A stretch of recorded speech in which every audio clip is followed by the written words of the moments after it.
You ain't getting back, no. You ain't getting back with me. You make it rain when it's sunny. When I get the fame, you get nothing. When I finally blow up and lead us behind me, I hope that you know you ain't finna be cuffing. I'm tired of being alone. I'm tired of waking up and being on my own now. Why'd you fuck with me and act like we was vibing? Why'd you tell me that you love me if you lying?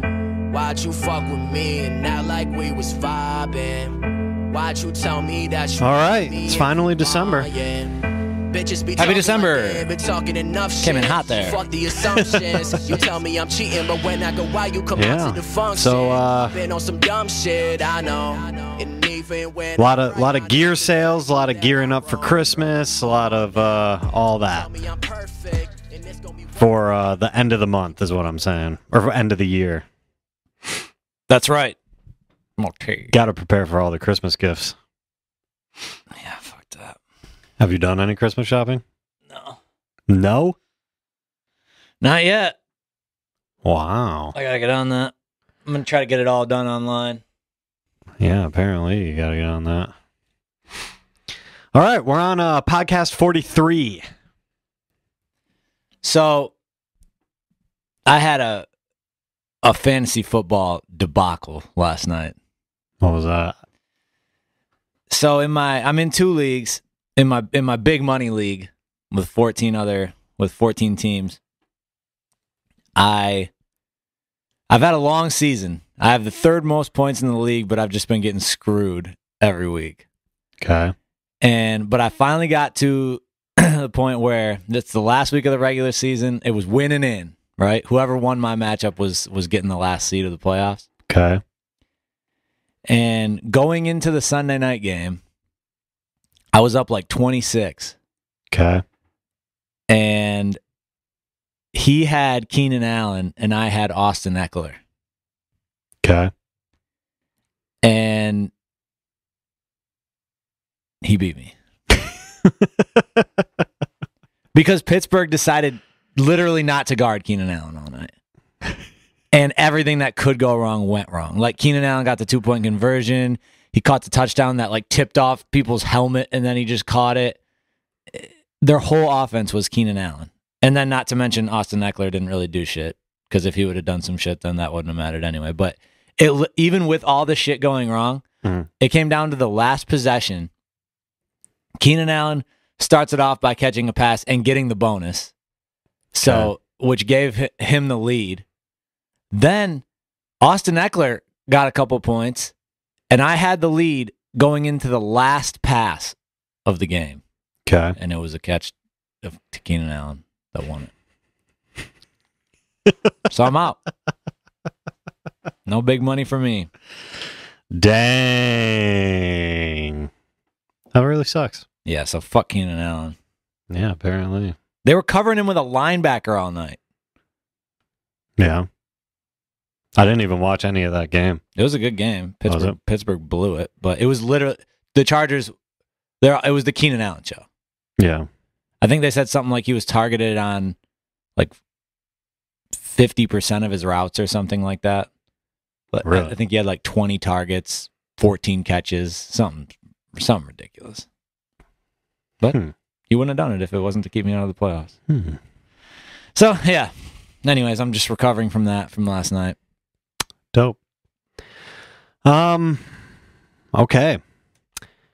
Biggest thing I have to say is, are you ready for Topgolf in Michigan? Yeah, when's that coming again? Friday. Dax literally just texted me and was like, said he went to the range yesterday. Really? It's like golf. I haven't thought about golf in a while. Yeah, I'm pretty much done with golf until next season, but that's going to have to come back now that Topgolf is this year. Yeah, I'm all about Topgolf. That shit's fun. Yeah, I'm pumped. Yeah, I signed up for their mailing system or whatever. You would. And so I got an email today that it's opening Friday. Wow. Yeah. Are you going? No. It's going to be packed. It's going to be way too busy. Yeah. But we got to get there soon. Yeah, I'm psyched. I really want to play. It's definitely going down for my birthday. Oh yeah, that's true. You'll be able to do that. Mm-hmm. Perfect. So we're all going there. Clear your schedule. Save up. Let's get it. We're spending $1,000. Fuck that. Yeah, I can't afford to do that. Did you listen to the Meek Mill album? I listened to a couple, whatever the most popular songs were that were going around. You're such a lame. I didn't listen to the whole album. It's really good. I heard the intro was fire. I'm not even like the biggest Meek fan. Not that I don't like him. He just isn't one of those that I just rush out to hear. But with all the stuff going on around him, I was interested to hear this one, and it was really dope. Like, that's the cool thing too, is he had a lot of features, but they were pretty much all good features. Yeah. And he still had the Meek songs in there without the features that gave you what you expect from Meek. Okay. So it was a good mix of everything. Okay. The joint with Jay-Z and Ross, I hear a lot of people hyping up the Jay-Z verse, which is dope. I thought Ross killed it. Yeah. The beats were sick. The song with Drake is good. It's what you'd expect from Drake. Right. Like this day and age Drake, I guess I should say. The only thing that stood out, and it's not necessarily a negative, it's just kind of different, is it was heavily sampled. And even to the point of, like, it's funny, we just talked about on the pod last week, this, sampling and all that stuff and copying. Right. A few were like heavily sampled. Okay. You know what I mean? Yeah. To the point where like the sample carried the song. Right. But that being said, the songs sounded dope. So I don't really have a beef with it. Right. Right. Right. It was very sample heavy. I mean, it starts right off with the Phil Collins joint. So, but yeah, overall, really, really good album. I think it's going to get a lot of play, and yeah, I heard nothing but good things about it. So yeah, I need to listen to it. When did that come out? Friday. Okay. Just like everything else. Word. But yeah, I actually think, because I wouldn't place you as the biggest Meek fan, just style wise, but I think you'd like it. I mean, I'm a decent, like, I appreciate Meek just because of the most of the songs that I've heard. Like, I can appreciate it for what it is. Like, and he's actually a talented. He's a good rapper. Yeah. Like I like that type of shit because you can't find it very often. Yeah, because that's something he gets put in this like this box of like a street rapper. Mm-hmm. But he actually I love like storytelling and making people feel your situation when you rap. Right. And he's really good at that. Right. Like, he really puts you there when he's rapping. Right. And I think that's my favorite thing about Meek. But I was a big fan of the album. The features were dope. Like, it's got hits. It's got Meek just rapping songs. It's dope. That's dope. Yeah. And we'll I guess it's a good time to say December 17th, right?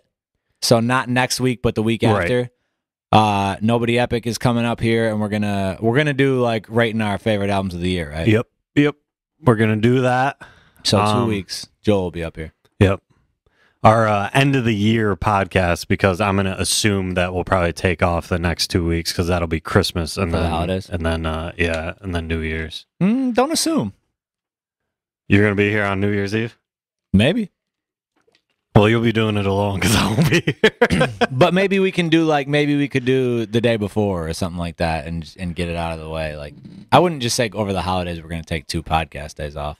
That's what most podcasts do. We're not most podcasts. I guess not. Our views show it. No, they actually show we're not like most podcasts. That's true.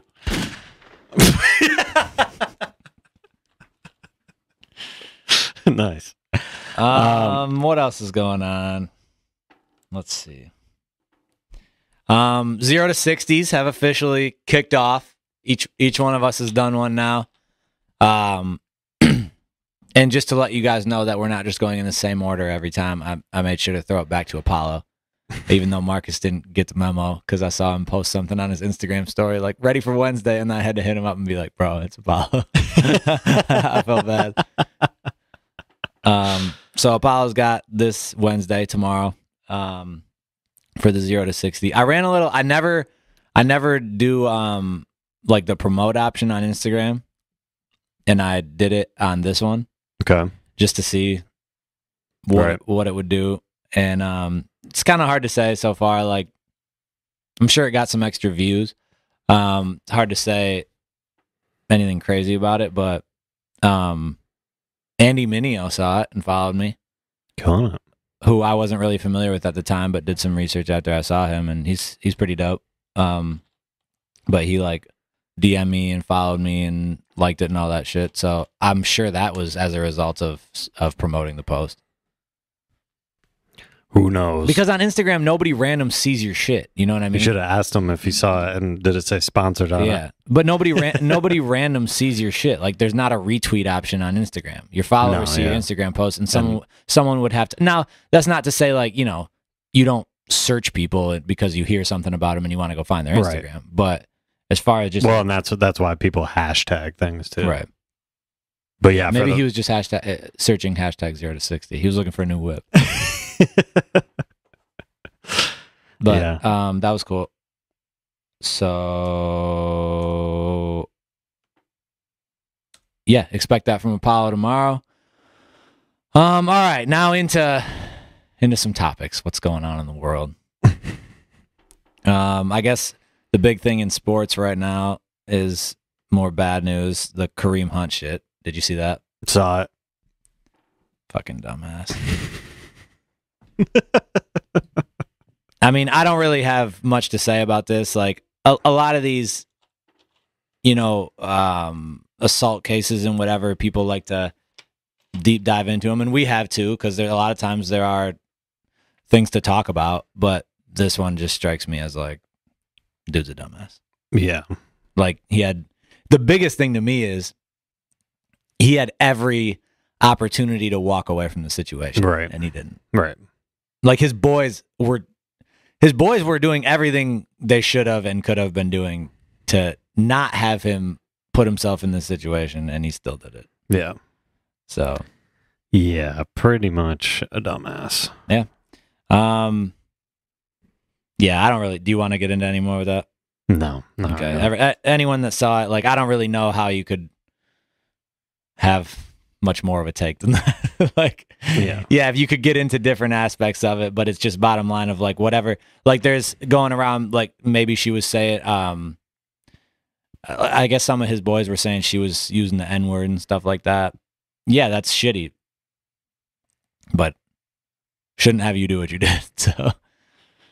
Yeah, I mean, dude, like, yeah, you need to just calm down in those situations. Yeah. Like, I don't care. Like, you're an NFL player. Yeah. Like, well, in a lot of those situations with like domestic violence or assault on a woman or something like that, a lot of times, even though it's never okay, a lot of times it's way more provoked than that seemed to be. You know what I'm saying? Yeah. Like, a woman puts her hands on a guy first, or really, you know, does some foul shit. Like, they were exchanging words, and he put his hands on her first. Right. Yeah. Like, so I'm just like, I don't know what you're doing. Like, yeah. You're fucked. Yeah. But all right. Anyways, I did want to mention to you, because on a previous podcast, I think it was probably right after it came out, because you just binge watched it and then wanted to talk about it. What?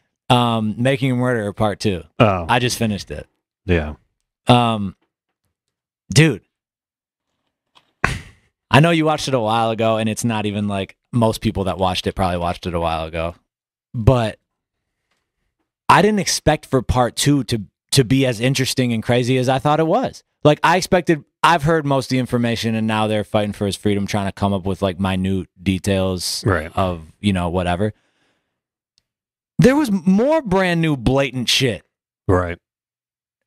Well, but I guess that was my thing, is it's like, did you feel like it was drawn out a little bit? Like, the whole, like... A little bit, but I also feel like something like that kind of has to be, because in order to raise all the points you want to raise, and like, because some of it is smaller details, right?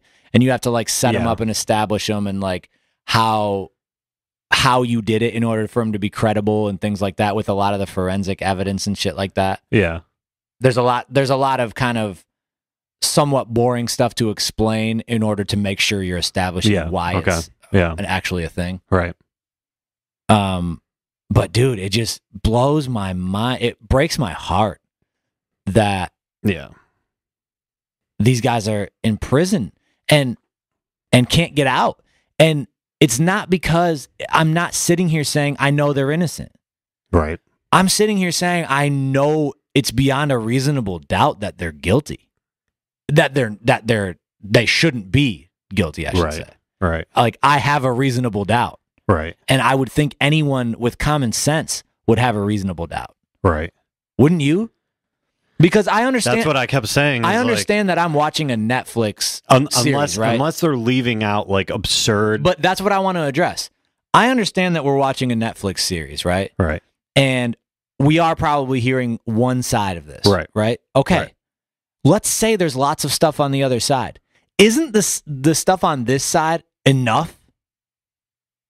Yeah. Like, they could give me a bunch of shit that points to Stephen Avery. Right. But when you have this stuff on the other end, like, that's enough to say reasonable doubt. Exactly. That's to me. And then the whole Brendan Dassey shit with the confession, that's all they have on him. Right. And to me, that's what with so many things with social media, you get to see so many people's opinions, and just in general, it just blows my mind that fully functioning people can get the same information. Like, these judges, like, they're intelligent, like the Seventh Circuit judges. Yeah. They're intelligent, respectable people, I assume. How do you watch that interview and come away with the conclusions? Like, they played some clips from some of those judges. Yeah. Like, specifically the older white dude. Yeah, the with the white hair. Bro, the shit he was saying. Yeah. How do you watch that interview and come away with that? I don't know. So the only thing I can think, because I don't think you can get that position just being a dumbass, is that you just don't care. Well, and you either didn't watch the whole thing, or you had one of your clerks watch it and relay information to you. Well, or the thing that or you're just corrupt. Yeah. I mean, the thing that I keep going back to is it's like it's the experience thing, like, that if a judge has literally had no experience with that type of, like, a kid or whatever, like, you're a judge, so you should have, like, some sort of knowledge about that. But if you don't, you may not have any sympathy towards it, and you may think that everybody is just on the same. But that's part of my point, dude, is me just as a human being, I can understand that. Like, I can see what's going on. No, I know what you're saying. So how do you, as a judge who's supposed to actually determine these things and be able to come to conclusions on them, not see what I'm seeing? Like, am I that wrong? No. It makes me question what I'm seeing. You know what I'm saying? But it just goes to show, like, dude, these judges, like, the older I get, bro, the more I realize things that I used to take for granted, like people in positions of power and people that are supposedly intelligent and people on TV and things like that, they ain't any smarter than you. No. You know what I mean? No. And that's obviously a broad generalization. Like, there are people that are very intelligent in these positions too, but it's not necessarily something you can just assume. And I don't necessarily think it's an intelligence. It's an informed either thing. Like, there could be someone that's super fucking smart that still can't differentiate that. Yeah, there's different types of smart. Like, there's common sense, there's book smart, there's just lack of But that's information. the thing, like, most of the time when we measure smartness, like, especially with positions of that type of power and everything, it's like they were in this position and they held this degree and, like, everything like that. Like, that's all, like, measured in college and, like jobs and things like that. Like, what type of job is going to give you, like, the knowledge to just determine whether or not someone has the social knowledge to be able to decide from themselves? But I guess, and this is just like a general moral compass, like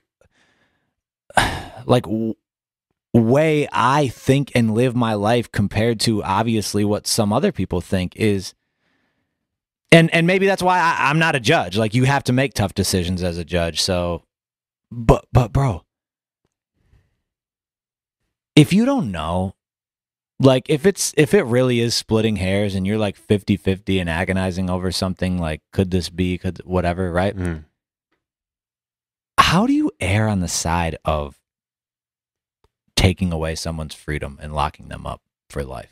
You know what I mean? No, I know. Like, that's what we've talked about this before. That's but what like, I keep going back yeah, to. wouldn't you err on the side of, you know what? Maybe they did do it, Right. but the evidence isn't there, and I don't want to take some. You're basically taking their life. Putting someone in prison for life is the next step down from killing Right. them. Like, you're taking away someone's freedom. Like, they're in prison for the rest of their life. You're taking their life away. That's what I keep going back to. And to just be so certain of it, Right.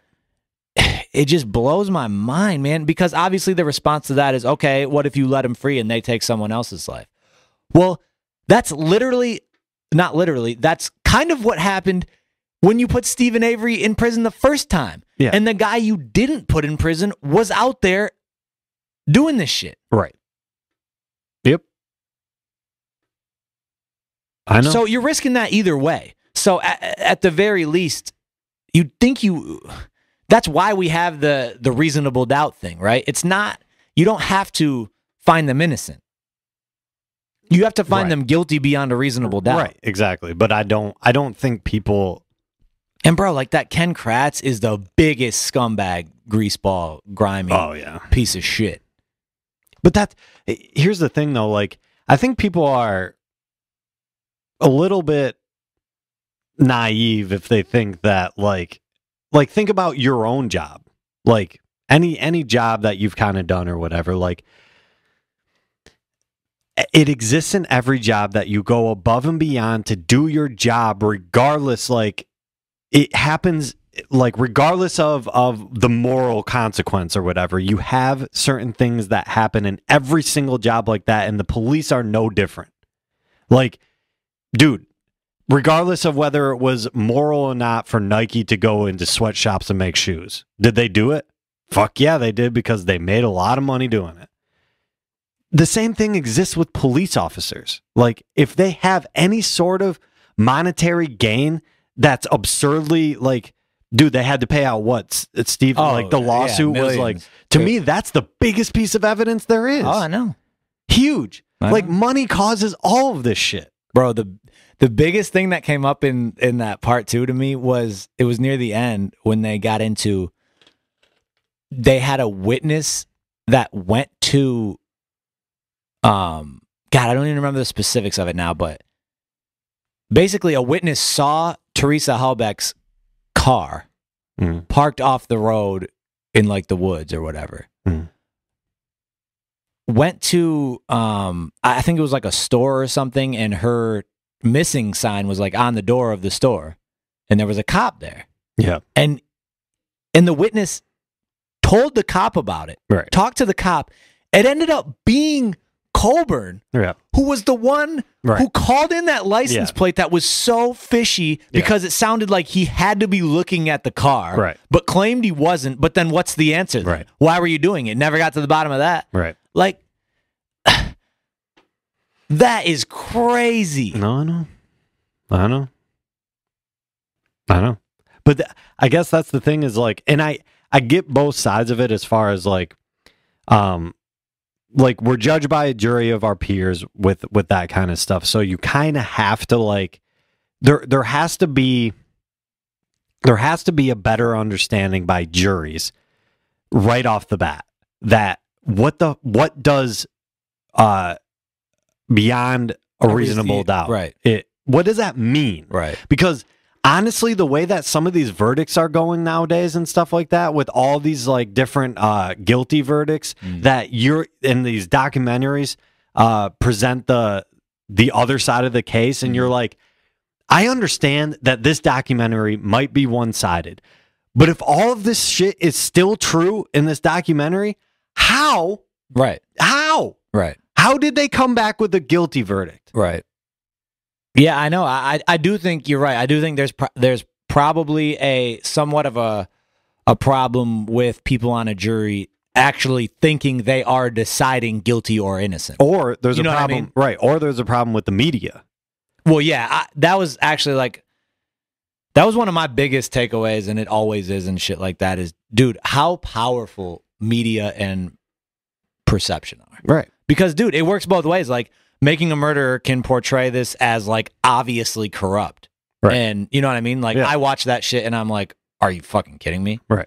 Now, I'm sure the news and prosecutors at the time and stuff can, and you could see, they portray it as he's a cold-blooded killer, and he's Yeah. a piece of shit. Yeah. And someone that's only taking in that would feel that way, right? Right. I don't have like an answer for it, except that we just really have to be careful what we hang our hats on. And Yeah. I think that's why I'd rather be on the side I'm on, is because I am not declaring someone guilty or innocent. Right. I'm just saying we don't know. Right. And based off that, I'm not willing to take someone's life Hell no. from them. No.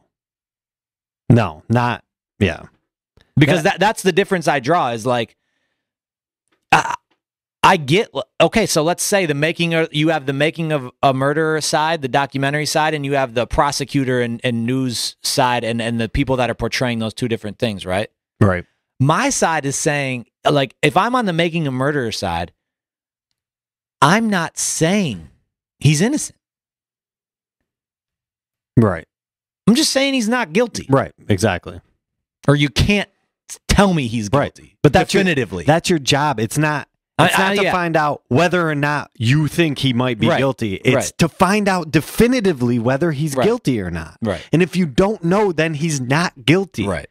And that's the regardless of what the media says and everything like that. And that's the difference is you can be on the other side and say, oh, Making a Murderer doesn't give you everything. Listen to all this shit from the prosecutors and all this information. You can be on that side. But then on that side, that requires you to take the next leap of being like, I'm sure of it. Right. And that's the difference. Right. Exactly. Depressing, man. It makes me sad. It's pretty absurd, but yeah, like, oh my God.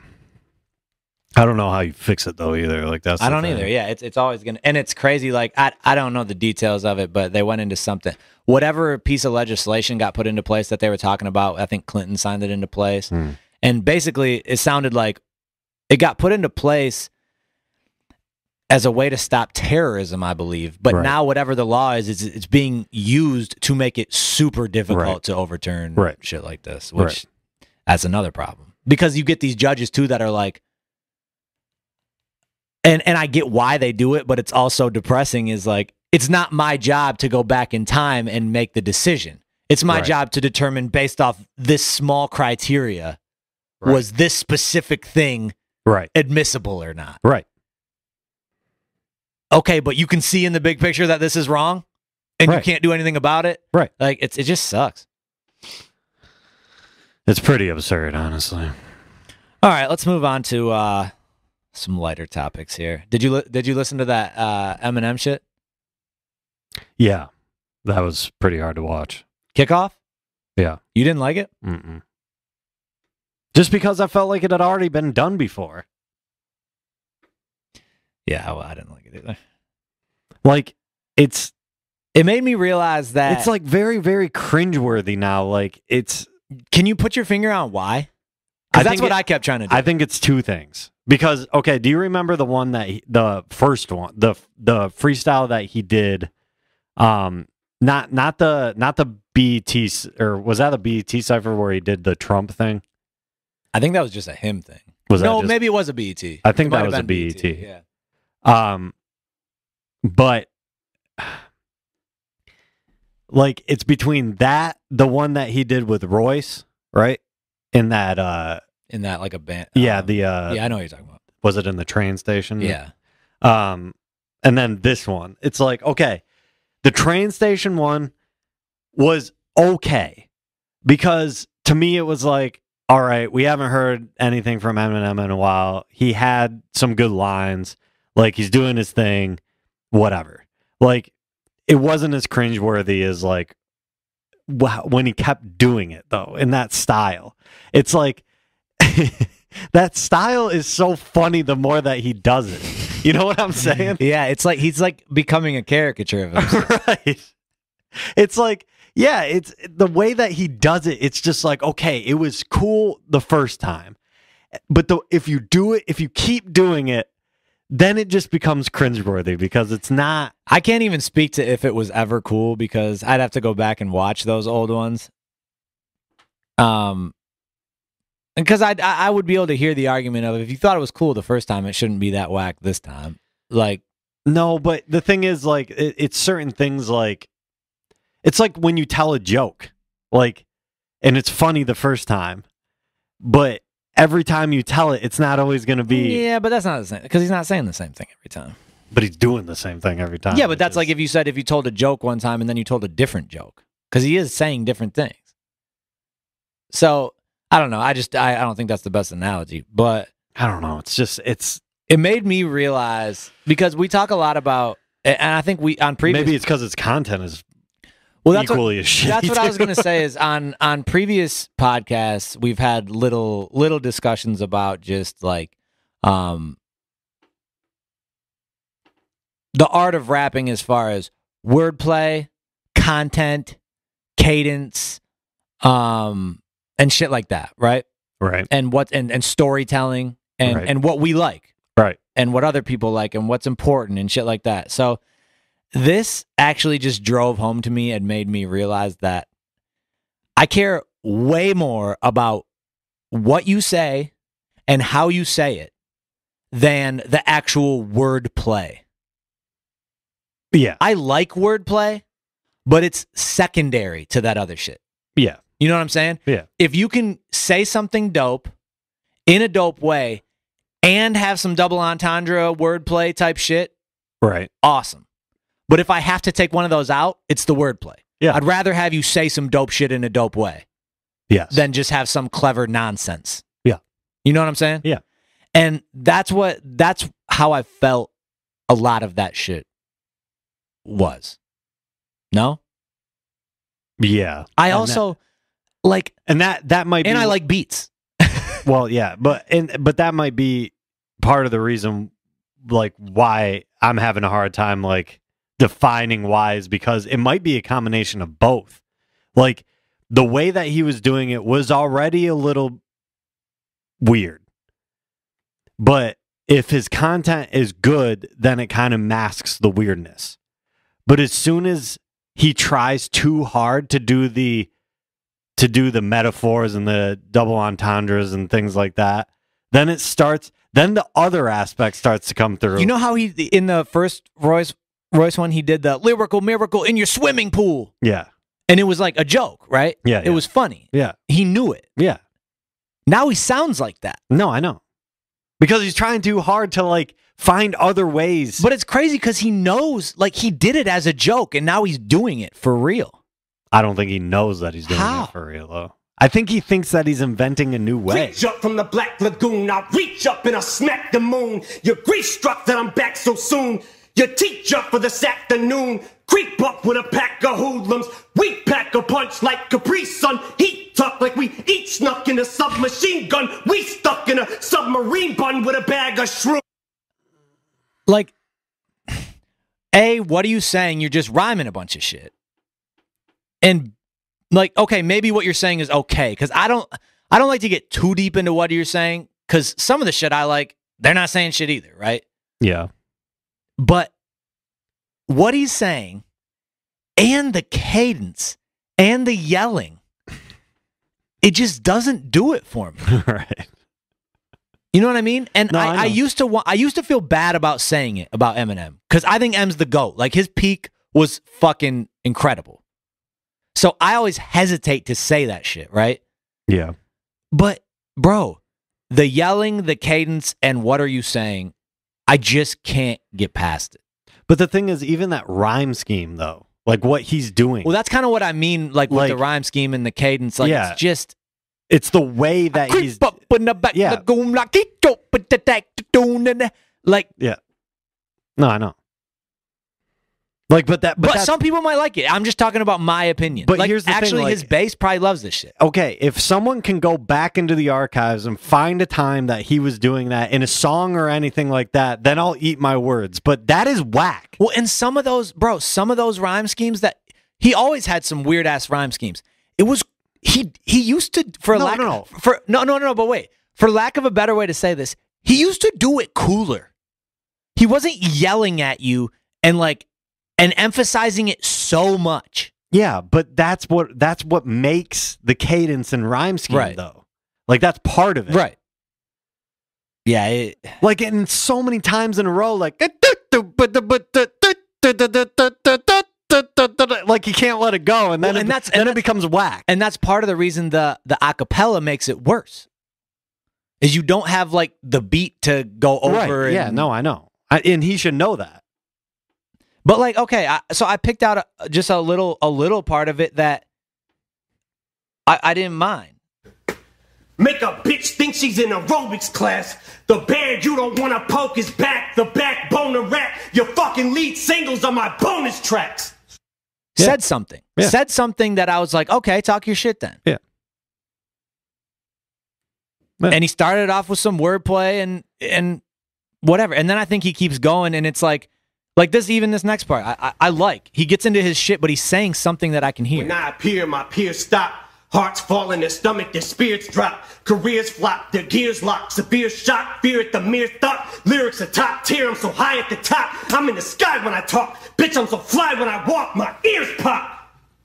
Like, what he said there is cool. And he might have gotten into a pocket or two that, like, for a second, were, okay, is he going to go off the deep end? And he brought it back. And he said some cool shit. And it was like a cool metaphor. But bro, if you watch him, and when you can hear him yelling, first of all, and then he's just like so, and that's just not my thing. Like, I'd rather you be a little smoother. Yeah. Like, he's just so yelling and intense with it. When I appear, my peers stop. Hearts fall in their stomach, their spirits drop. Well, that was the other thing about the acapella, dude, and that's with the yelling. Like, bro, yeah, anyone would be breathing heavy, yelling like that for 11 minutes. Right. But, bro, that's why you don't. Well, and that's kind of, I went back and watched a couple of his, like, old freestyles, and he doesn't yell like that. He's, like, and his voice is, like, higher and shit like that, too, so it kind of adds to it. But he never is, like, like, he never does that. Yeah. So it's just, you know, the typical Eminem voice that you're used to, like, back in the day. Yeah, because that's the thing. When I rap, a lot of times because yelling isn't the right word, but I have to get into a pocket where I'm not just, like, smooth talking. Like, I have to get into a pocket where it's more intense. Right. But you can do that without yelling. Right. But he comes across as yelling. And then when you do the acapella, and we can hear every breath you're taking. Right. It just doesn't sound good. No. Like, you walking around for 11 minutes breathing heavy doing this is not dope. No. But even so, it's the same shit with Eminem. Like, I seriously wonder if he, like, goes back, like, and listens to his old shit and thinks he's doing something similar. Maybe. Because I would disagree. Yeah. Yeah. But I seriously wonder, because, like, everybody says it, you would have to think that he does. Yeah. And that he is actually trying to do something similar while still being the new guy, the older guy. Yeah. So he's trying to evolve his sound. It might just naturally be the way he raps now. Like, you know what I mean? I mean, yeah, I guess. He might just not, he's just past that point, and this is how he does it now. And I'm just saying, I don't really fuck with it, but. Dude, I'm wondering if I could, like, do a breakdown of, like, here's how he did it then, and here's how he's doing it now. Yeah, maybe and we could. Maybe we should do that sometime, is research, because that's the big thing with Eminem now, right? And we're Eminem fans. Like, I think he's the GOAT. Right. And I'm sitting here critiquing who I think is the GOAT. Like, that sounds ridiculous. Mm-hmm. But he isn't the same guy.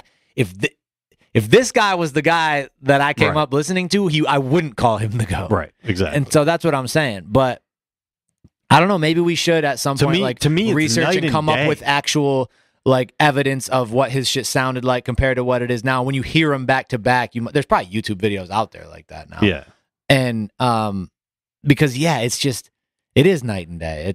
He has the rapping talent. He has the ability to put words together in really clever ways. Yeah, for sure. But the delivery is not there like it used to be. That's the biggest thing. Yeah. It's like cringeworthy to me now. Like, it took me so much effort to not turn that off when I was watching it. I watched it right before we came in to do the podcast because I literally talk about I think when I first I got to get through 11 minutes of this. Yeah. I think when I first watched it, I did like flip it off within like 10 seconds, and I realized, okay, I got to do a fucking podcast, and he's probably going to ask me about it. So I better watch it. And it was hard. It was literally like I couldn't. And yeah, like you said, he had a few like really good parts to it. And like I wish that it was all that. Yeah. But instead it's not even like it was filler. It's like shitty. Yeah. Like I don't like it. It makes me want to turn it off. Well, it's like I said, I came to the conclusion for sure that I'd much rather hear you say some real shit in a swag, in a cool way, than I would you just put these random words together in cool rhyming, super wordplay. Yeah. But when he can do it both, that's the best. Yeah, for sure. But that's the thing too. Eminem has more reason to talk shit than, so much of rap is like, I'm doper than you. Look at my stats. Look at my money. Look at, blah, blah, blah. True. Eminem has more reason to talk that shit than anyone. Yeah. And I guess there's a certain credit to him for not always going to that. So I guess I'll give him that. But just me as a listener, if you want to talk some shit, like this is he prefaced it by like battle rap type, say whatever, right? Right. So if you're prefacing it with that, I'd rather have you. I guess it's a different style, right? Like there is like a battle rap style of you say all these like hypothetical things in rhyme form, like dude, there's so much gun talk in battle rap and shit, but none of these dudes are out here shooting it. But the thing is, like, for it to be battle rap, though, don't you actually have to be battling? Yeah, but I get, like, because sometimes as a writer, like, I sit down and write, especially when I first started, like, I would write a lot of verses and not even think, oh, I'm writing, and it would come across as, like, that style. Like, you're talking at, that's why, like, haters are so associated with rap and shit, right? Like, somebody says something to piss you off, and you go in the booth and write about it. Yeah. I get all that, but what I'm saying is, it's like battling a hypothetical, right? But there might be, because imagine he's rapping the same way that he's rapping, but somebody else is responding to him. Yeah, that makes it more tolerable to me. Yeah. Still, dude, I guess that's the thing. Go watch a good battle rap on YouTube, right? Yeah. None of them sound like that. No, but there are certain ones that, because of the way that they're responding to each other, it is in that weird cadence that if there was no response, and you're just talking to yourself, it would be weird. But I think that's the biggest difference. And maybe Eminem's just, going over my head. I don't know. But when I watch these other battle rappers, I'm following everything they're saying. Yeah. Eminem says 5 lines that just completely go in one ear and out the other for me. I mean, to me that. And but that might be a different discussion though. But I think it's part of it. Like, it might be part of it. When I listen to a rapper, I want, especially an acapella.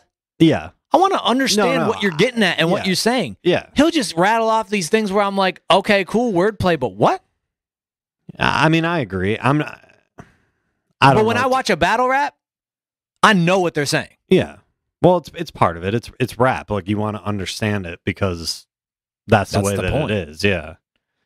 But yeah, if you can't understand it, if it's not easily understood by the masses, then you can do too much wordplay. Yeah. You know what I mean? You can do too complicated of an idea.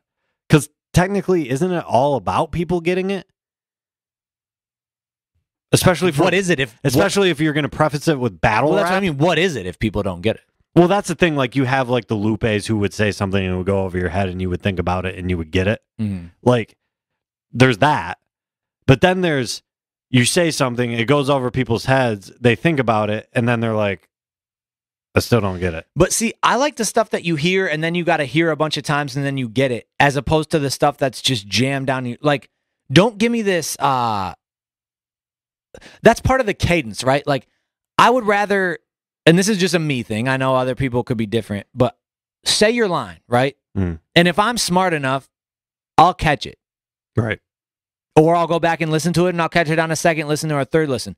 Don't give me the whatever his line about like the Apple wrist watch.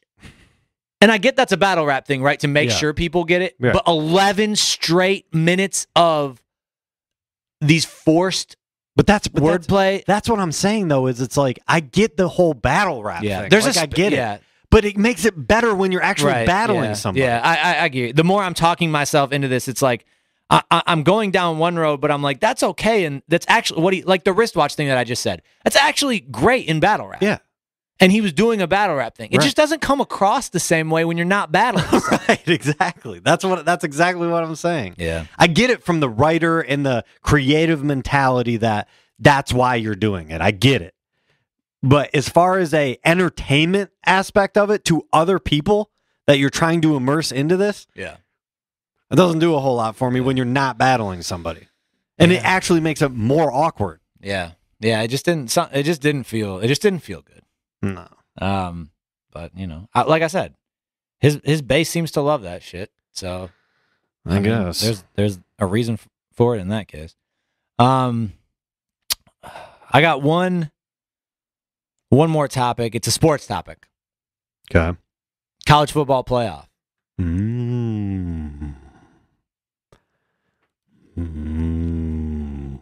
So, Bama, Clemson, Notre Dame, Oklahoma. Obviously, every year there's always like, did they get it right? Blah, blah, blah, right? I'm not up in arms because I think they got it wrong. Like, I actually, if you told me you got to pick 4 teams, that's actually who I would have gone with. Okay. But I wouldn't have been happy about it. Like, if I have to choose between Oklahoma and Ohio State, I probably would go Oklahoma, but it'd be splitting hairs. I would feel shitty about leaving Ohio State out. Right. It's just so subjective when you start talking about who deserves to be there, especially between those two teams. And then you obviously have like the UCF undefeated mid-major for the second year in a row. And obviously that's a strength of schedule thing, and rightly so. But last year they went to their bowl game and beat Auburn. So they're not just like a garbage team that's completely a product of their schedule. Like, they're good. Right. And here they are again. And they're undefeated, and they don't get a chance to play. Right. So I guess it's the question of, do we just want the 4 best teams and it's just completely subjective to the committee and whatever? Like, who are the 4 best teams? Or do you have to earn your way in?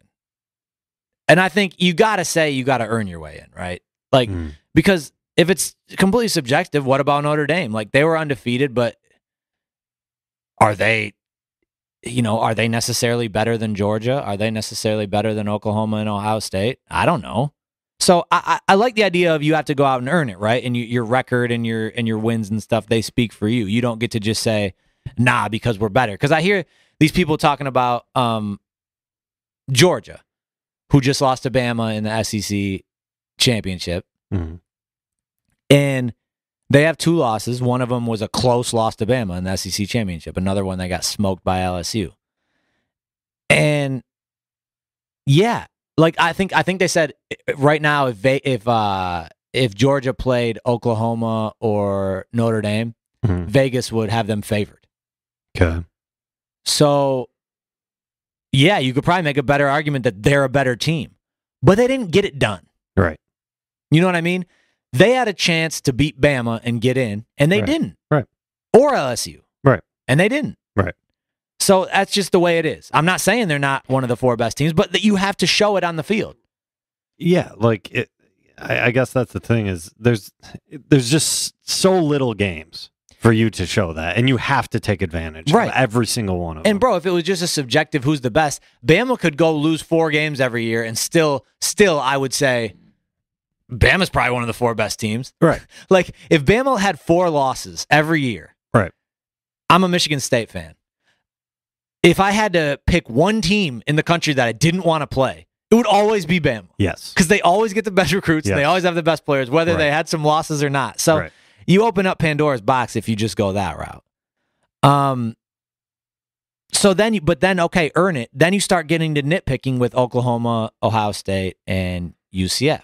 But you're always going to. Right. So to me, dude, the obvious solution that I've been saying for forever now is an 8-team playoff. Each season, you have, if you want the committee, you have the committee select 5 power conferences. Mm-hmm. For example, the SEC, Big 10, Pac-12, Big 12, and ACC. Right. And that could change. Like the Right. ACC isn't that strong, so maybe another team, the committee selects them, right? Right. But right now, let's say it's those 5. Those conference champions get an automatic berth in the playoffs. Yeah. Automatically. You win your conference, you're in. Cool. Those Power 5 conferences. So that means you get to earn it. Yeah. And if you don't, you have no one to blame but yourself. Yeah. So, the Big 10 teams, they all play each other. Big 12 teams, they play each other throughout the season every year. So if you don't win your conference, you have no one to blame but yourself. If the major conference champs are in and you don't get in, you literally get to look at one of the teams that's in and be like, I could have beaten them to get in. You know what I'm saying? Yeah. You get to your conference champion, like let's say Texas would have beaten Oklahoma in the conference championship, right? Yeah. Texas would have been in, Oklahoma would have been out, and Oklahoma, they might be really good, but you can say, dude, you literally just got to play this team that's in. Yeah. And if you beat them, you'd be in too. No, I know. So you get to settle it on the field. So I like that. Then after the Power 5 conference champs are in, then you still have 3 at-larges. Mm-hmm. So it leaves room for undefeated mid-major UCF. It leaves room for the SEC team that's really good, but not quite as good as Bama. Right.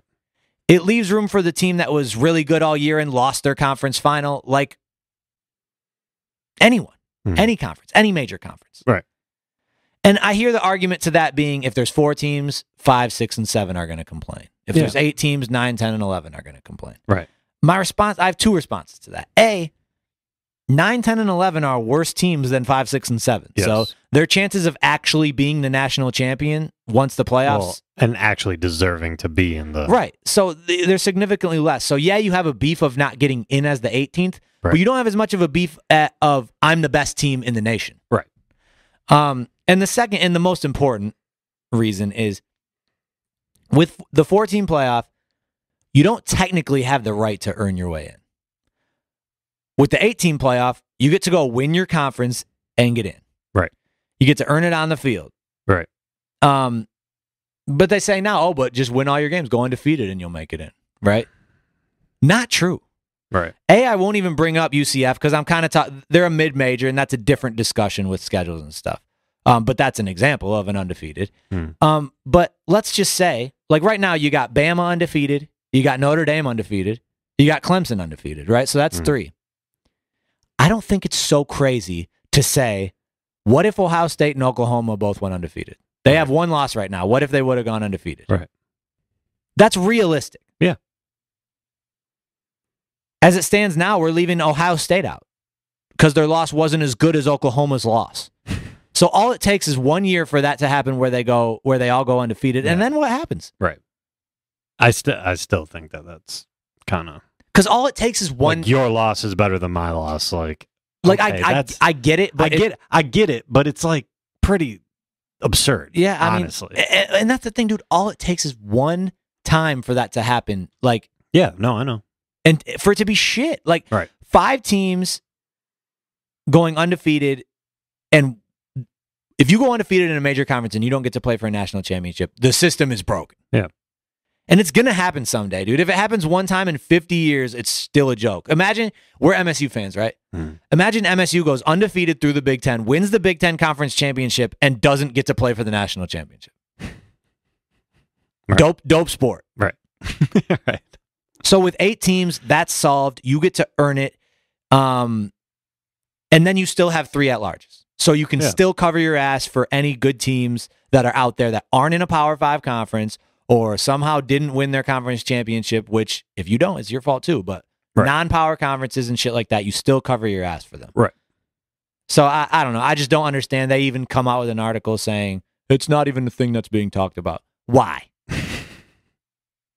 I every year I hope for 5 undefeated teams. It's probably not being talked about because of money. Probably that's the problem with everything, right? Well, it's even just more absurd with the college football thing. Is it's like, dude, why does college football even need to entertain this? I don't know. Why do we have so many bowls though? Money. Like MSU's playing in the Red Box Bowl, dude. Right. Get rid of that and give me an extra. But that's round what I'm saying is like all of us fans are dumb enough that we're just like, oh yeah, bowl game. All right, I'm gonna watch because well, that's the problem. Is I don't give a fuck. That's the problem. Is I wouldn't care if State wasn't in a bowl game. I really wouldn't care. No, but since they are, I'll watch it. And a random football game. That's what's fucked about it. I know. But that's the thing, dude. Expanding that shit to 8 teams, I could probably make an argument that that'll make you more money if you do it right. I know. I'm just saying. It's just maybe. It's frustrating as a fan of a sport. I just can't. I can't wait for the day that 5 teams go undefeated. 5 power conference teams. Because if one of those Power 5 conference teams goes undefeated and doesn't get in the playoff, all hell's gonna break loose. Yeah, you have to think. And for you to not see that writing on the wall and not adjust for it is insane. You have to think that that's going to happen. Like you have to. And then you got Notre Dame going undefeated and not playing in a conference championship. All these other teams got to play an extra game against a really dope team. Bama, Georgia, Texas, Oklahoma. Yeah. Notre Dame stays at home. How is that fair? It's not. But I'd be fine with them getting an at-large bid, going undefeated and getting an at-large bid. That's fine. But it'll never change because of money. If a team goes undefeated and gets left out, it's going to have to change. All hell. Imagine how crazy that'll be from that fan base. I hope it happens, dude. I don't even know how these. If I was a coach, I would raise hell, dude. Makes me think the whole thing's corrupt and coaches are like getting paid under the table somehow. Like if I'm Urban Meyer, although he had his whole scandal and shit, his whole issues to start the season, so he probably doesn't want to cause a shitstorm. Yeah. But if I was him, I'd be livid. Yeah. I'd be going ham. Yeah. I'm trying to think of like why coaches wouldn't make more of a stink about this than what they have. That was the only thing I could think with Urban Meyer is he had all these issues in the media to start the season with his like assistant coach or whatever being accused of something and had all these issues, and that's finally under the rug, and he probably doesn't want to cause a stir. Yeah. I'm just glad Michigan isn't in the. Oh, dude, I'm so happy. Pretty sure they're ranked above UCF. Are they? Which, whatever. Want to take these voicemails? Sure. What up, Packy and Moe-T? This is Josh from Mount Pleasant, Michigan. Fire up chips.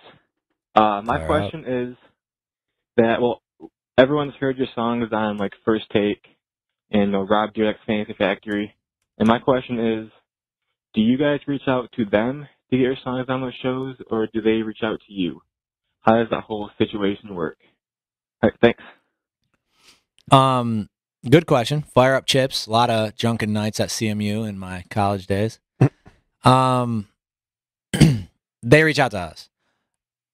It's one of those things where like it's publishing, so whoever you go through as a publisher has your songs, but basically our publisher approaches us that these places want our music, and then you negotiate a deal for them to use your music. Technically, how it works is our publisher makes relationships with these different like channels or whatever, and they submit many songs, and then the show picks which ones they want, and then they reach out to the artists. So there's actually like 3 steps that go into that. But yeah, it's all pretty much done through our publisher. Like we never talk to we just MTV okay the negotiations, and that's about it. Right. All right. Hey, Pack and Moe-T. It's David calling from Wisconsin. I was at your Chicago and Lansing show. Great time, by the way, both of those. So my question is, me and my friends had probably a 2-hour conversation about who the GOAT really is. So me. we were basing it off of popularity, lasting time, overall impact of their lyrics, and like their impact on, I don't know, whatever the rap game and stuff. You know, just like a whole bunch of different factors. So I was just wondering who you guys think the best ever really is. It might take a while, so I understand. But keep up the podcast. Listen to it every week. Thanks, guys. Appreciate you for the call and coming to both shows, Chicago and Lansing. That's super cool. Thank you. Did he? Oh, he had a second one. Well, he had a follow up. Does he say who they said? I think so. David again from Wisconsin. Me and my friends decided. Well, two of my friends. It was four of them. Two out of four said Kendrick. None said Lil Wayne, and then the other one undecided. All right, thanks, guys. Undecided, helpful. Okay, so the GOAT debate is always tough, and it's obviously subjective. Mm-hmm. And on the podcast, I'd be down for a debate, like a real debate that established criteria and try to come up with an objective conclusion to it. Mm-hmm. You know, based on the criteria. Like that could be fun, but for now, until then, it's super subjective, and I guess I would be cool with Eminem, Kanye, Jay-Z, Lil Wayne. I'd be cool with those. Kendrick and Drake haven't been around long enough yet to me. They'll be in the discussion when their careers are closer to the end. Right. But they're not there yet. But they will be there. Right. Mine is probably M, but that could change based off whatever criteria we're talking about. I think it's tough too because like a lot of this discussion has to do with like the impact that they've had on the genre in general, which is tough to quantify. Well, and there's just different types of impact. Like some might impact this area while others impact this area. Right. Like it's no one's really touching, like some of them are touching the same thing, but right. It's just so hard because most of them are like their contribution was so big over here, but this guy's contribution was so big over here, and that's why like it'd be an interesting like podcast long debate if you separated it into different criteria and debated that criteria and came up with a winner in each category and then came up with an overall winner. Right. Like it'd be interesting to people that like that type of debate. You would have to have people from different backgrounds too, as far as like like an Eminem might affect you and I more than black kid from New York. Right. You know what I'm saying? Right. We're from Michigan. White kids from Michigan. Right. Black kid from New York's probably way more into Jay-Z. Right. Like if we were to have this discussion with Q, like we would have differing opinions on things. And that's just because of the way that we are and the way that our background is. Like that's it. So certain things may seem more impactful to me than it does to somebody else. Yeah. That maybe we should actually think about that sometime. Get maybe like Q and Dags get up here and do something with that. Yeah, we can do that. Yeah, mine's probably M, and I'll say that leans heavily toward just rapping ability and his prime. Yeah. Rapping ability combined with impact in his prime. Impact, yeah. Because I will say, like, Jay-Z is aging way more gracefully. For sure. Than Eminem. Yeah. But I don't think in his prime, I don't think Jay-Z was as good a rapper as Eminem. But I think Jay-Z's a better rapper than Eminem now. All things considered. Yeah, I would say so. All right, last question. Yo, guys, what's up? It's Gavin again. So I have a question. It is music related, but not necessarily your music related. When do you think it is acceptable for people to start playing Christmas music? Some people think it's right after Thanksgiving. People like me think not until like mid-December. But I want to know how you guys feel about Christmas music and when people can start listening to it. Keep up the good work. What do you think? I'm December. Period. Yeah. So if you want to go after Thanksgiving, like you can, there's only a few days there. Yeah, I like to wait till after Cyber Monday. That's the last like day of the Thanksgiving break, of the Thanksgiving. I think it area. definitely has to be December. I am more so on the Couple weeks. My wife's gonna hate me for this Because she celebrates year round. No, she's like, yeah, we're already decorated for Christmas and everything. If it were up to me, I think Christmas is more special when it's limited. I agree. And trust me, I'm not the type that is going out December 1st and playing Christmas music. Right. I'm just saying when I hear it on December 1st, I'm not rolling my eyes. Yeah. I'll agree with that. It's got to be at least December. If I hear it before Thanksgiving, I'm rolling my eyes. Personally, I'm like 2 weeks before, go ahead and play it. Yeah. Like, but yeah, I'm never like December 1st. Let's cue up the Christmas music. I guess that's the best way for me to differentiate it. December 1st, I won't roll my eyes at you. The closer to Christmas you can wait, the more I like it. Right. Yeah. I'm more in the mood. Mm-hmm. Especially as you can feel it like getting closer. Oh yeah. It's in your plums. You feel it deep down in your plums. All right. I have a final word of the day. Oh, a final word of the day. You know, as I peruse the interwebs and social media, I always come across things that rub me the wrong way or, you know, shit like that. That once in a while I got to bring up here and expand upon. Today's is the phrase that floats around social media all the time. That phrase is, do what makes you happy. Okay. And to that I say no. Now, there's caveats to that, obviously. But it's just such a flippant thing to say, like, do what makes you happy. I mean, I'll take it to the extreme. There's the obvious, like, murdering makes some people happy. Should they do it? No, obviously not. Yes. But, like, more realistic, like, even when it comes to your job and stuff, right? Like, I'm all for chasing your dreams and trying to do what you love. Obviously, look at what we do. But I think too many young people confuse do what makes you happy with do what makes you happy right now. Yeah. And that's the wrong thing. Because a lot of life is about sacrifice and work. And ideally, that makes you happy in the long run. Right. Sometimes it doesn't even do that, but sometimes it's the right thing to do. Yeah. Sometimes you can't even really understand how it's going to make you happy. But it's the right thing to do. Right. You know, maybe it makes you more stable, and maybe it helps your family, maybe it helps someone else in the long run. But on a day-to-day basis, I think, I mean, maybe it's even the majority of the time, I don't know, we're faced with a situation and one makes us happy in the moment and the other doesn't.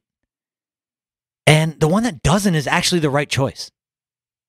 Yeah. So to just be constantly bombarded with do what makes you happy, do what makes you happy, do what makes you happy, because you see that all over Twitter and Instagram. Yeah. I just think it's the wrong message to constantly send. That's not it. That's not it, bro. And that's the thing. I'm willing to say I know what many people mean when they say that, right? It's they're not thinking that deep into it, right? They're basically saying make yourself happy. Right. Which is cool. But do what makes you happy as a slippery and I'm talking to young people that aren't, haven't fully formed their thoughts and compasses and stuff like that as they navigate through life. I mean, look, your alarm clock goes off. Getting up at that point probably doesn't make you happy. Sleeping in your bed probably would make you happy. Right. Wrong thing to do. Right. Going to work. That's the big one, right? Because everybody wants you to do what makes you happy and do something you love. And that's great if those are the options. Do something you love or do something you hate. I think the biggest thing is we do live in an age, especially in the United States, where there's so many people, especially younger people, that have no idea how to think long term. Like, it's just, that's what it is. And well, it's part of the thing why do we get so many of our generation in huge debt? Yeah.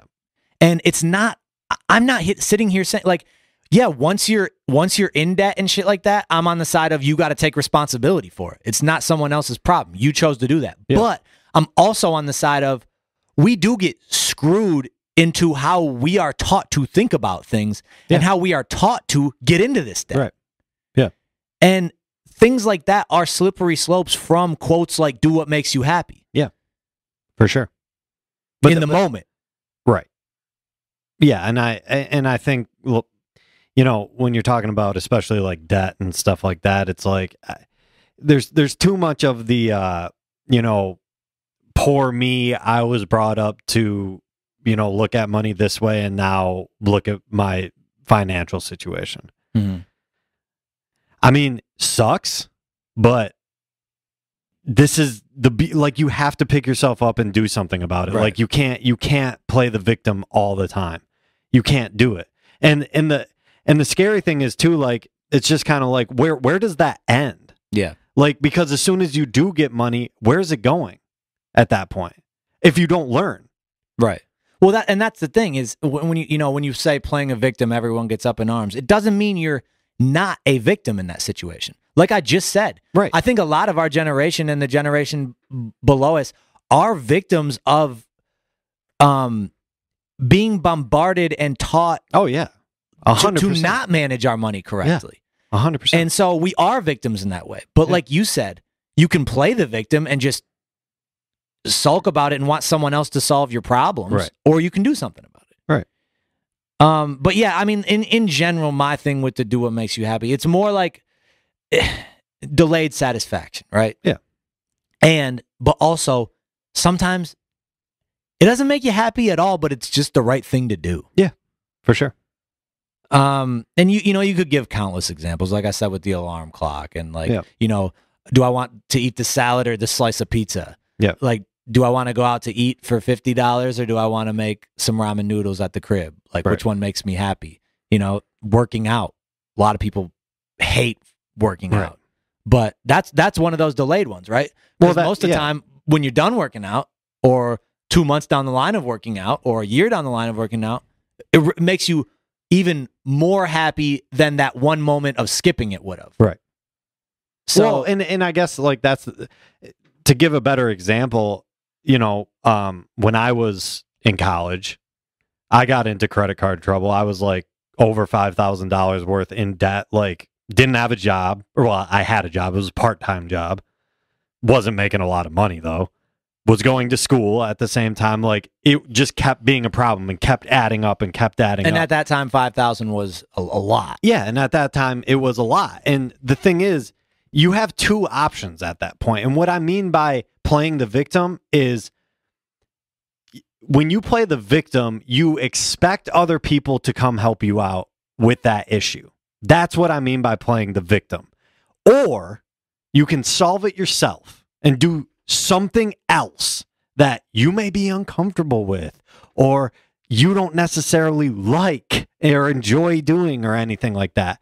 But you are solving it yourself. Mm-hmm. Well, and that's the thing. Whatever that thing is, whether it's picking up another job, whether it's changing your lifestyle in some way, that in and of itself probably doesn't make you happy. No. Probably makes you less happy. Right. It does. Right? But do you think anybody likes working at McDonald's? Right. But it might make you happier in the long run to solve your debt issue. Yes, it will. Or it should. But even if it doesn't, that's what you should do. I guarantee you down the road, you're going to be happy you solved that I would problem. agree. I would agree. So but, yeah, it's. But the thing is, like, no one would know that I was going through that, because I didn't say, woe is me.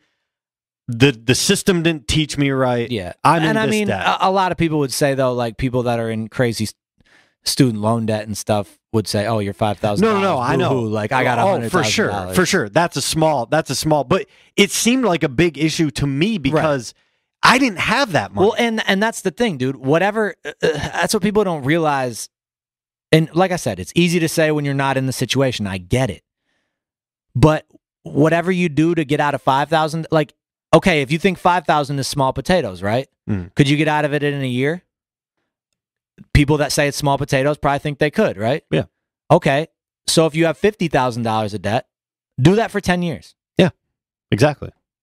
Or you can go work a job that you don't necessarily. Well, I know, but whatever. Like, if that was the way to get out of the debt, working another job, do that for 10 years. Yeah. Like, it sucks. Right. But however big that debt is how much more it sucks. Right. It just is what it is. But the thing is, that's what I mean by victim, is there's so many people that just sit there and they're like, I got fucked. Help me. Yeah. That's a victim. Yeah. I understand that, like, yes, you fell victim to the system. Like, I get it. Yeah. Like, a lot of us that are this age have been there. I'm dealing with some of that shit right now, Yeah. where I look back and I'm like, dude, if I wasn't a dumbass, yes, like 5 years ago, we all have been there, whether it's on a smaller or bigger scale. Like, we've all been there. But it's the way that you decide to react to it is what I mean by either being a victim or not a victim. Right. Do you let it run your life, or do you not? Right. And and it's all long term. It's all long term thinking, like what you were saying. It'll take me 10 years to get out of this if I do this. Too many people can't think that far. Oh, I know. Because that doesn't absurd. Because that doesn't make them happy right now. No, I know. And that's annoying. It's annoying to have to think about. And that's my whole point of this shit. Is all this do what makes you happy, do what makes you happy. It's all geared toward, or at least a young person, and I speak from experience in talking to people. Do what makes you happy comes across as, okay, I have a decision to make. Which one makes me happy? Right. Picking up this extra job or not picking up this extra job. Right. It doesn't make you happy right now. Right. But it will in the long term. And I think, like, and I'm not saying people that say do what makes you happy are spreading a terrible message. I'm not saying that. No. I'm just urging people that see that and hear that to think further into it. There's truth in do what makes you happy in certain situations. It's not a blanket statement though. And I'm not saying it's a bad thing to say.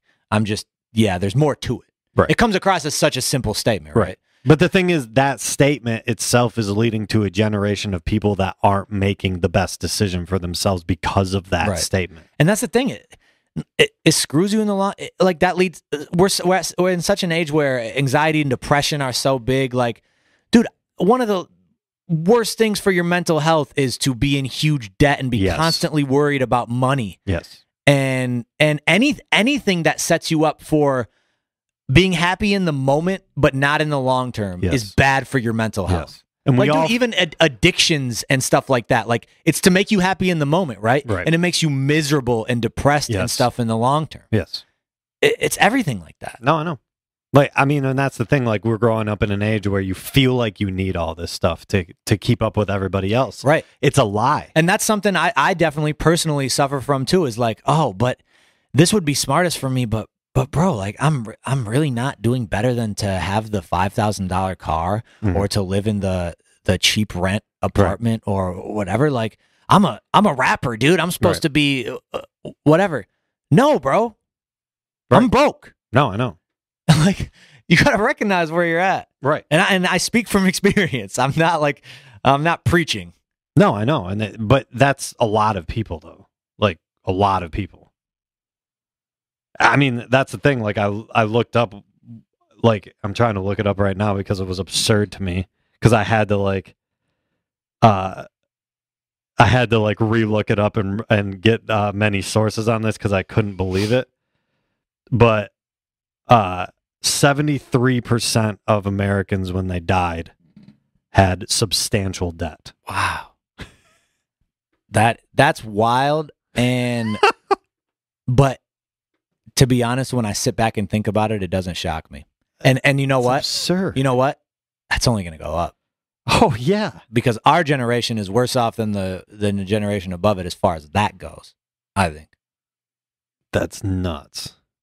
The biggest thing that's crazy though is, guess what type of loan is there's obviously mortgage, which is the first, but that's kind of like a little bit acceptable to me. Yeah, that is. That's definitely. What's acceptable. the next? It's not student loan. No, it will be for our generation. Yeah. This is as of 2017 though. Car payment? Yeah.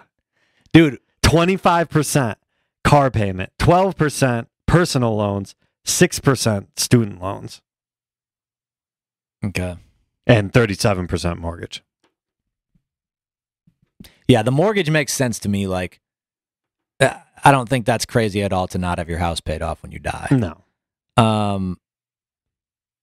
Plus, not everyone just dies of old age either. Mm. So a lot of this stuff could be skewed a little bit from that too. Like, okay, Yeah. If someone died when they were 32 and didn't have it all figured out, Definitely a little skewed, Yeah. for sure. But like even having 25% be car loans, yeah, like, and they're talking significant then. Like this isn't like your $500, Right. like you have $500 to pay off on your car bill, and that's it. I wonder how that's calculated though. Like, I don't know. you know, if you have a 5-year payoff of your car and you die in year 1 of that, are they just taking the rest of that into account on your debt? Well, that is your debt, I know, but it's like, but it's the amount. It's the amount, right? I get it, Yeah. and I get why it's calculated. That is your debt, but I don't know what this threshold is. I also get that that's just kind of how a lot of people, like, if you lease cars, right? Let's say you lease cars.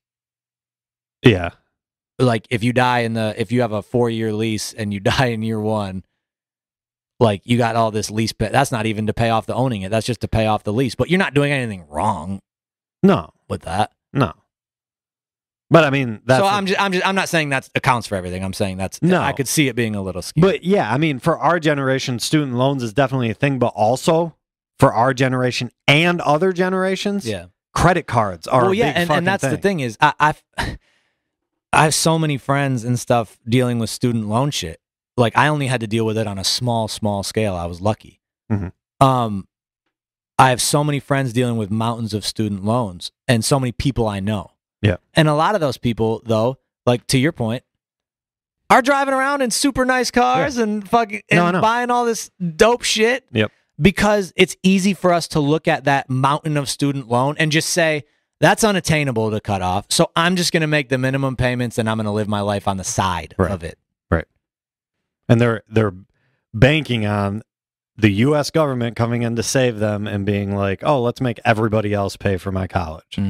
Dope. Yeah. Can't wait. It's shitty all around. Can't wait till I have to pay for other people's college. It is shitty that so on top of my own. Yeah, it's so shitty that enough of us got into that situation because of shit we were pushed to do. And the whole situation's shitty. Absurd. But yeah, think long term. Yep. Please. Okay. Apollo has a new song coming out Thursday, the 5th. The 5th would be tomorrow. Oh, right, tomorrow, Wednesday. Yeah, Love You, Hate You by Apollo. You can, we have a little contest going. If you pre-save his song on Spotify, it enters you for a chance to win a Speck hat in our shop. A scatter. We're drawing 2 winners. Cyrus dropping Friday. Project. His project. Packy dropping next Monday. Yep. So lots of new music to get you through December. So keep checking our website. This is Apollo, Love You, Hate You. Wait. One more PSA before we get into it. Okay. We are far from on track to hit the pre-order number on the joggers. Mm-hmm. It's looking like we will not be getting joggers. The end date is December 19th. Yep. So if any of you were on the fence about it and you want to help push that number up, we got to get 50 orders. Like I said, we're not on track to do it. So it's going to take a big push. We have like 20 some orders right now. If it's 20 some, it's way closer to 20 than 20 some. Yeah, it's low 20s. So we have like 20 of 50. Right.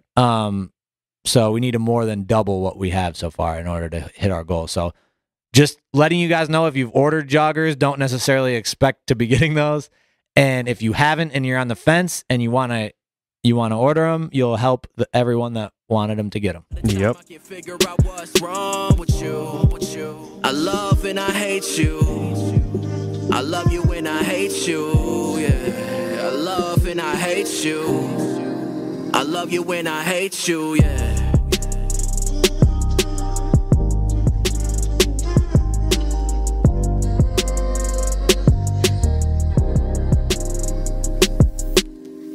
between I love you and I hate you. In between I wanna just be friends and wanna date you. In between these sheets of full letter word I wanna make with you. I don't wanna stand or hold a baby girl, what's the issue?